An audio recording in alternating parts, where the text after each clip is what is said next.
Dear Esther, dear family, friends and colleagues, on behalf of the rector, Professor Luc Zoete, I would like to welcome you at this important event. Today, Professor Esther Versluis will present her inaugural lecture focusing on the European regulatory state at risk, the EU as a regulator of complex policy problems. Professor Versluis holds a special chair in European regulatory governance at the Faculty of Arts and Social Sciences at Maastricht University. Professor Versluis, the floor is to you.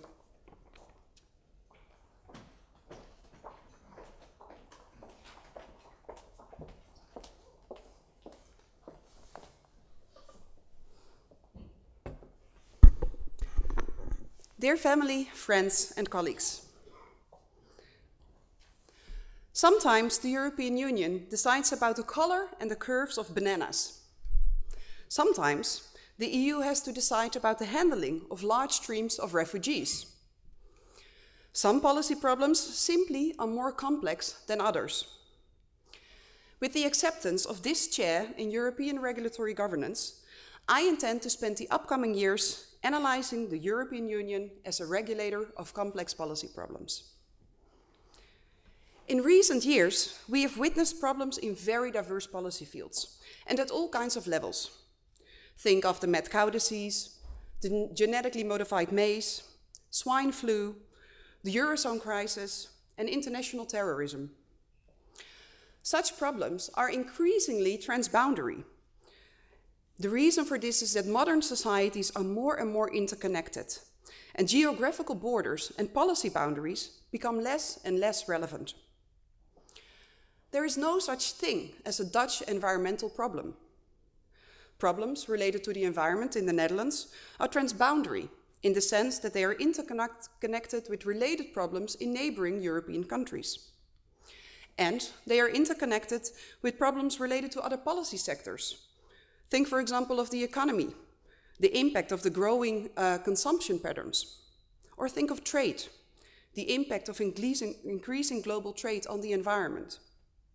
As a result, risks and uncertainties easily spread over very diverse policy and country borders. Such transboundary policy problems are hard to manage because it is very often unclear who is responsible for them. Particularly in the European Union, no single actor, public or private, could solve complex policy problems alone. This is the case because the European Union is an international organization in which we witness a diversity in political cultures and regulatory frameworks. Put more generally, in an international organization such as the EU, where different member states are affected by different circumstances and where different political, social, and economic systems are brought together, regulation is often complex and challenging. Let's take the ongoing refugee crisis as an example. This problem, by definition, is transboundary, crossing both national and policy borders. From an economic perspective, the refugee crisis is mainly a cost-benefit problem. What is the economic impact of increasing immigration numbers on the national economy? Cultural scientists will stress the impact of religious and cultural fault lines on the attitude and behavior of both immigrants as well as the European civil society. From an international relations perspective, the problem lies much more in the disturbed balance of power between different regions in the world and the nature of the conflict in Syria impacting on immigration flows and terrorist activity. In sum, different policy perspectives highlight different parts of the wider problem. The same can be said for different country perspectives. Nobody will counter the argument that the refugee problem does not play out the same in Turkey, Greece, or Scandinavia. And thus, the way the refugee crisis is defined and how this needs to be solved will be different for these different countries. Yet, at the same time, it is very obvious that no country can solve this problem alone, and European action is needed.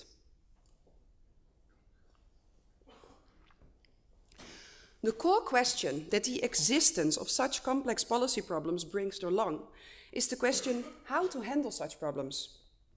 In the years to come, I intend to concentrate on precisely this. How does the EU regulate complex policy problems? Why do I concentrate on the regulation of complex policy problems? The EU is a regulatory state. Its core approach to policy problems is regulation. But what is regulation? For right-wing parties, regulation is a dirty word representing the hand of authoritarian governments. While for left-wing Democrats, it can refer to a tool to control eager capitalists. For legal scholars, it refers to legal instruments. While for sociologists, it can also include forms of social control. To make it even more complex, in the European Union, one of the binding legal instruments is a regulation. This is not what I refer to when I talk about regulation. I follow a broader definition, referring to everything governments do to establish, monitor, and control norms. My aim is to provide a better understanding of how the EU handles complex policy problems via regulation. And here we come to the core. What are complex policy problems, and how can we analyze them? In the most general understanding of the term, a policy problem is something that is undesirable for everybody, both citizens and policymakers. Some policy problems may be considered to be simple, others more complex. What is complexity then in this context? There is no single answer to this question, as different disciplines research the same topic, yet use different terminology. Public policy scholars talk about wicked problems, social scientists discuss the regulation of crisis, and science and technology studies concentrates on risks. In the end, discussing this issue using a variation of concepts, in principle, these different schools address the same topic: how to deal with complex policy problems. Let's briefly discuss what main lessons we can learn from these different disciplinary traditions in their analysis of this specific topic. I will start with complex policy problems as wicked problems. From founding fathers Rittel and Weber, we learned that there are simple problems and wicked problems. Simple or tame problems are those where problem definition and solution to the problem are understood. Simple problems are easy to define. Information needed to solve the problem is available, and there is consensus on both the problem and the solutions. For example, the regulation of the color and the curves of bananas that I mentioned earlier is a simple problem. Wicked problems are those where both the nature of the problem and the solution are uncertain and controversial. In other words, we don't know what the problem is, we don't know how to solve this, and thus wicked problems cannot be objectively defined, nor are there any objectively valid solutions. This is in the eye of the beholder. There will always be variation in judgment about wicked problems. And this variation lies in personal interests and different worldviews. Wicked problems can thus never be definitely solved. Again, take the refugee crisis as an example. it is crystal clear that this problem can never be objectively defined, nor are there any objectively valid solutions. This is indeed in the eye of the beholder. Let's now turn to complex problems as risk problems. We live in a risk society where growing uncertainties have to be accepted because they can only be managed and never be completely eliminated. Increasing globalization, as well as increasing complexity of our technologies, influence the levels of ambiguity and uncertainty. The higher the levels of ambiguity and uncertainty, the more difficult it becomes for policymakers to define their preferences, and the more dependent they become on experts and scientific advice. But all such advice is embedded in prior socially derived assumptions, and it is thus crucial to realize that there is no knowledge without interests. Risks are mental constructions. They originate in the human mind, as Ren states. Thus, risk perceptions vary amongst individuals. The extent to which people are afraid of risks or are willing to take risks is influenced by the amount of knowledge about the risk at hand. Also by the personality, the economic situation, the political position, and the cultural background or worldview. It is thus not surprising that how societies handle risks very much relates to institutional, procedural, social, and cultural dimensions. Regulating risks is complex, particularly in contexts such as the European Union, where there is a wide variety in political cultures, cultural frameworks, and standards in risk assessment. Linking this to the example of the refugee crisis, we clearly see that the risk of increasing refugee numbers are differently defined by Turkey than by Sweden.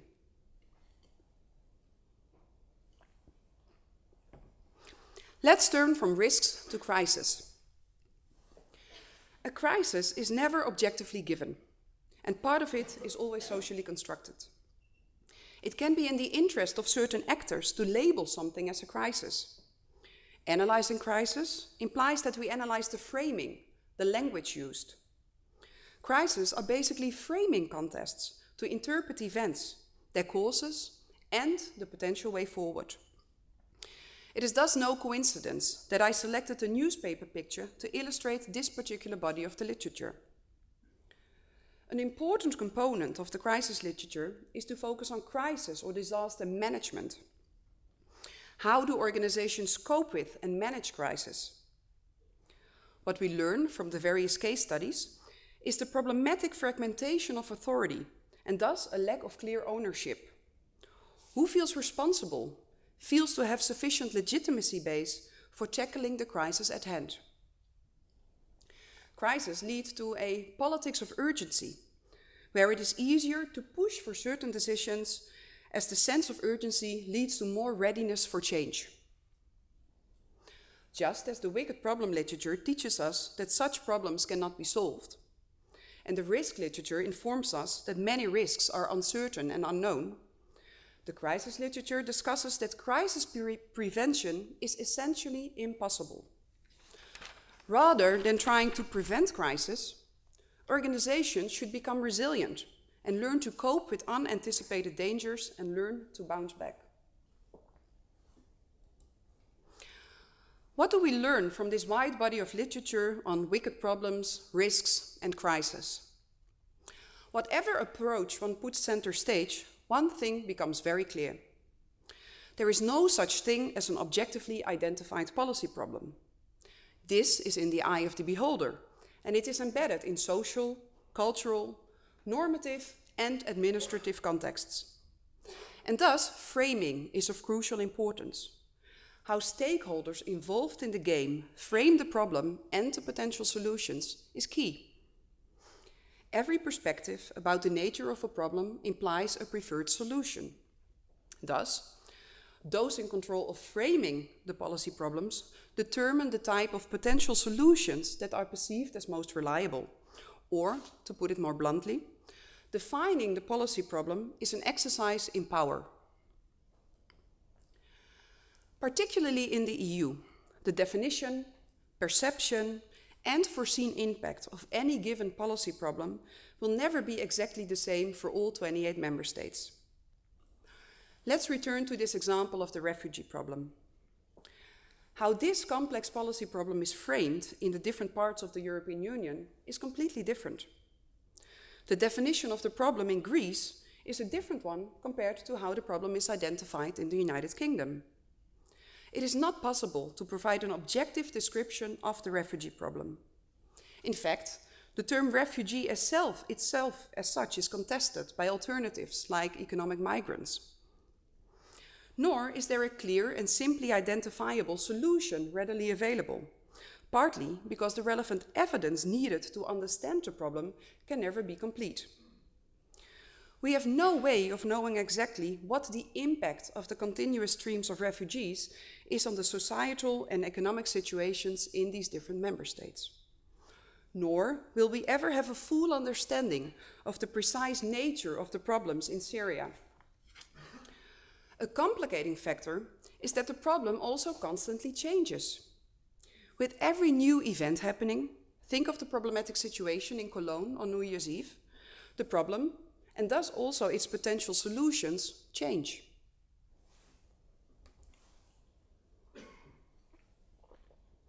How does the fact that complex policy problems cannot be objectively defined, solutions cannot be provided, evidence can never be complete, and thus they can never be solved, only managed, how does this impact the capability of the European Union to deal with such complex policy problems?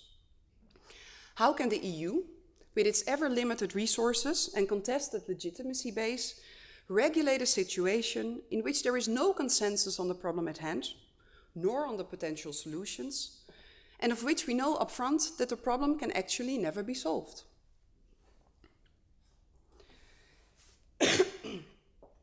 Within the EU, the current response to this growing complexity shows an increasing reliance on European-level agencies.